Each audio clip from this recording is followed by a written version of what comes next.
মৌলালির মোড় থেকে আর Ahmed dental college ছাড়িয়ে শিয়ালদার দিকে আরেকটু এগোলেই বাদিকে পড়বে শাঁখারীটোলা স্ট্রিট।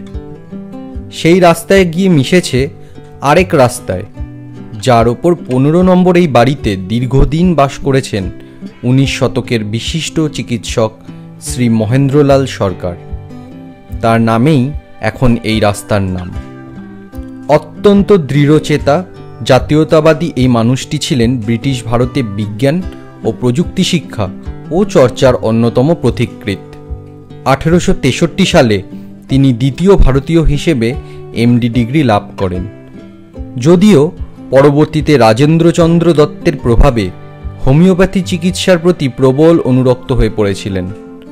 বউবাজার অঞ্চলে 1876 সালে বিজ্ঞান চর্চা ও মৌলিক গবেষণার প্রসারে তিনি স্থাপন করেছিলেন Indian association for the cultivation of science. পদার্থবিজ্ঞানে ভারতের প্রথম নোবেল বিজয়ী সিভি রামন এই প্রতিষ্ঠানেই তার নোবেল জেতা গবেষণাটি সম্পন্ন করেছিলেন। 1947 সালের শেষের দিকে এই প্রতিষ্ঠানটি যাদবপুরে স্থানান্তরের সিদ্ধান্ত নেওয়া হয়।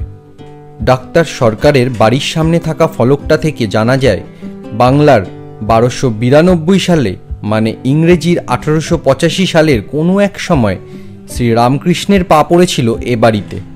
দীর্ঘদিন রানী রাসমণির পরিবার ও শ্রীরামকৃষ্ণের চিকিৎসক ছিলেন তিনি। চিরনাস্তিক হওয়া সত্ত্বেও ছিলেন ব্যক্তি রামকৃষ্ণের অনুরাগী এবং তার আস্থাভাজন। 19 শতকের বাংলার নবজাগরণের অন্যতম শ্রেষ্ঠ এই কর্মযোগীকে নিয়ে আলোচনা প্রয়োজনের তুলনায় হয়তো অনেক কম। কারণ ভাবলে ঘুরে ফিরে মনে পড়ে একটি অমোঘ উক্তি, বাঙালি আত্মবিস্মৃত জাতি। বক্তা কিংবদন্তি হরপ্রসাদ শাস্ত্রী।